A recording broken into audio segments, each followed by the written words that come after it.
Assalamualaikum warahmatullahi wabarakatuh. Wanita-wanita yang ditalak hendaknya menahan diri selama 3 kali quru. Al-Baqarah 228. Apa yang dimaksud dengan 3 kali quru? Bagaimana cara menghitungnya? Nah, jadi ayat ini surat Al-Baqarah ayat yang ke-228, Allah Subhanahu wa taala berbicara tentang masa iddah, masa menunggu seorang wanita yang telah diceraikan suaminya. Maka mereka harus menunggu selama 3 kali quru. Nah, apa itu quru? Ya. Para ulama berselisih pendapat ya tentang makna al-qar. Nah,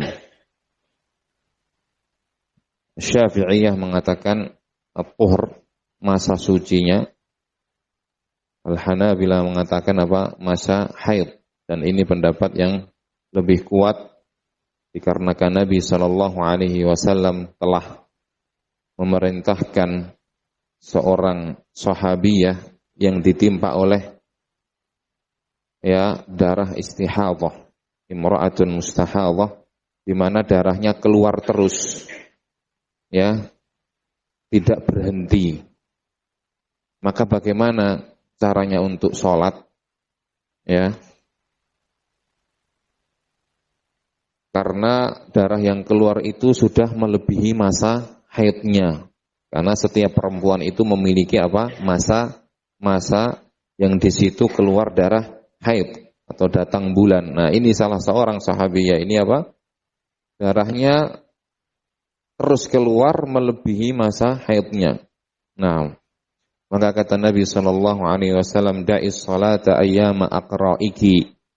Tinggalkanlah salat ya pada hari-hari qur'mu, yaitu hari-hari haidmu. Jadi kalau misalnya seorang wanita ternyata keluar ya darah selama 20 hari setiap bulannya, atau bahkan sebulan full, atau bahkan tidak pernah berhenti, yang dulu dia punya apa?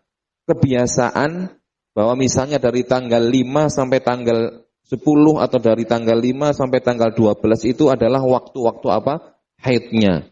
Maka di waktu-waktu tersebut dia tidak sholat, meninggalkan sholat. Nah, setelah melewati waktu itu, masa haidnya, maka dia mandi, kemudian berwudu, mandi suci, kemudian sholat. Nah, demikian. Dan setiap dia hendak melaksanakan sholat, dia berwudu. Nah, jadi maksud daripada qur itu adalah masa haid. Ini yang menjadi permasalahan kita. Nah, seorang wanita ya yang diceraikan oleh suaminya, perlu diketahui bahwa mencerai seorang istri itu ya ada 2 keadaan. Yang pertama adalah thalaqus sunnah, talak yang sunnah. Yang kedua adalah talak yang bid'ah. Ya, sehingga seorang suami pun dalam mencerai itu harus punya ilmu, tidak sembarangan kamu pulang sana. Tidak bisa. Nah, ya, ada aturannya. Yaitu apa? Tidak boleh untuk menceraikan istri yang pertama ketika dia dalam keadaan haid. Makanya ini dinamakan tolak bid'i, tolak yang bid'ah. Nah, oleh karenanya ketika Ibnu Umar radhiyallahu taala anhu menceraikan istrinya ketika dia haid, diperintahkan oleh Nabi sallallahu alaihi wasallam untuk menariknya kembali. Nah, ya. Kemudian yang kedua adalah menceraikan istri di masa suci, tetapi dia pernah menggauli istrinya ya di masa suci tersebut. Itu juga tidak boleh. Nah, kondisi yang lain yang boleh bagi seorang suami menceraikan istrinya ya, tentunya dengan sebab-sebab yang syar'i. Ya, maka dia menceraikan istrinya di masa suci yang dia belum pernah menggauli istrinya di masa suci tersebut. Itulah tolak yang sunni, yang sunnah. Atau menceraikan istrinya ketika dia hamil. Nah,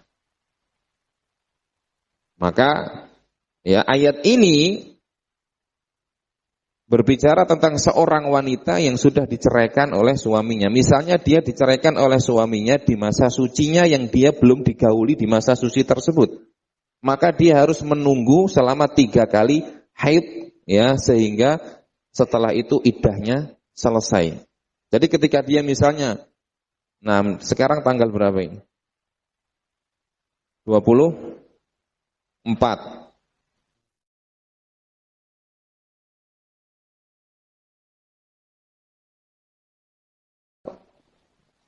Nah, karena dia masih istrinya. Selama masa iddah itu, si wanita ini masih menjadi istrinya.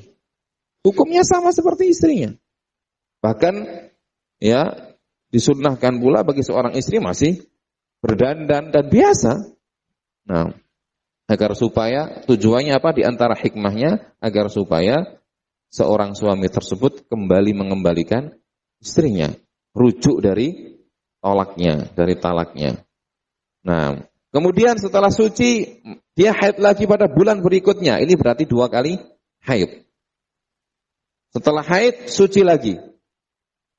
Ya. Nah, kemudian masuk ke haid yang ketiga. Nah, maka setelah masuk ke haid yang ketiga, kemudian selesai haid tersebut, maka disitulah waktu menunggunya telah habis. Sehingga mereka harus berpisah ketika memang si suami tidak merujuk istrinya. Nah, sudah jadi orang lain. Nah, itu cara menghitungnya. Ini bagi wanita yang dicerai dalam keadaan tidak hamil. Kalau wanita yang dicerai dalam keadaan hamil, maka masa iddahnya sampai kapan? Sampai dia melahirkan. Nah, jadi semuanya haknya sama. Ya, wajib untuk diberi makan, diberi nafkah, diberi pakaian di masa iddah itu, diberi tempat tinggal, apalagi yang hamil. Dan itu ketika tolaknya adalah tolak apa? Pertama, tolak 1 ataupun talak 2. Nah, adapun ketika talaknya adalah talak 3, maka sudah langsung berpisah. Nah, artinya dia tetap, si wanita tetap wajib untuk menunggu selama 3 kali haid, tetapi tidak boleh lagi tinggal satu rumah. Nah, dan tidak wajib lagi bagi suami untuk memberi nafkah ataupun tempat tinggal. Karena sudah bainunatul kubra, sudah terpisah dengan perpisahan yang terakhir. Nah, ya. Kalau misalnya ternyata istri tersebut yang dicerai ya belum pernah haid, masih kecil misalnya, karena boleh menikahi seorang wanita yang masih kecil, ataupun menikahkan ya wanita yang masih kecil, walinya boleh, sebagaimana Nabi SAW menikahi Aisyah radhiyallahu taala anha sebelum Aisyah radhiyallahu taala anha ya dewasa. Nah, ketika beliau berumur 6 tahun dinikahkan oleh ayahandanya beliau Abu Bakar radhiyallahu taala anha. Boleh. Maka tatkala misalnya dia ingin menceraikan istrinya, ya, tetapi belum pernah digauli, maka ya dia tidak memiliki iddah. Langsung selesai. Karena apa? Dia belum pernah digauli. Nah, akan tetapi jika misalnya kondisi yang lain, wanita yang diceraikan tersebut sudah menopause, sudah melewati masa haidnya sehingga sudah tidak punya haid lagi. Nah, maka di sini masa iddahnya 3 bulan. Nah, karena penghitungannya akan susah. Kalau 3 kali haid orang, dia sudah tidak haid lagi. Maka di sini apa? 3 bulan. Jadi itu beberapa kondisi wanita yang diceraikan. 3 bulan sejak kapan? Sejak dilafadzkan kata-kata cerai. Nah, jadi kalau wanita yang belum pernah disentuh dan digauli, maka tidak ada fama lakum 'alaihinna min 'iddatin ta'taddunaha, kata Allah Subhanahu wa taala, tidak ada iddahnya.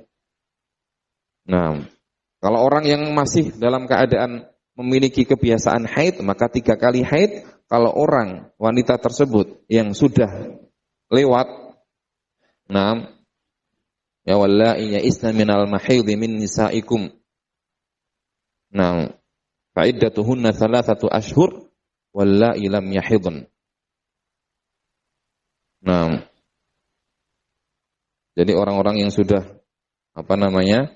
iddahnya orang wanita yang sudah tidak haid lagi itu 3 bulan. Atau wanita yang memang tidak pernah haid, ada juga seperti itu. Tapi pernah digauli. Dan ini nyata. Anda sendiri pernah dengar kisahnya. Nah, ada yang datang kemudian bertanya, memang istrinya tidak pernah haid, subhanallah. Ya artinya juga otomatis tidak punya anak. Maka ketika dicerai, maka juga iddahnya berapa? 3 bulan. Seperti yang sudah menopause. Nah, itu kondisi wanita-wanita yang dicerai, menghitungnya, ya kalau yang 3 bulan, sejak apa? Waktu dan hari dia diceraikan, ya. Kalau dia adalah orang yang haid, maka menghitungnya seperti tadi. Ditunggu haid yang pertama, yang kedua, dan yang ketiga sampai selesai. Wallahu a'lam. Mafhum hadza? Difahami ya? Nah, ya.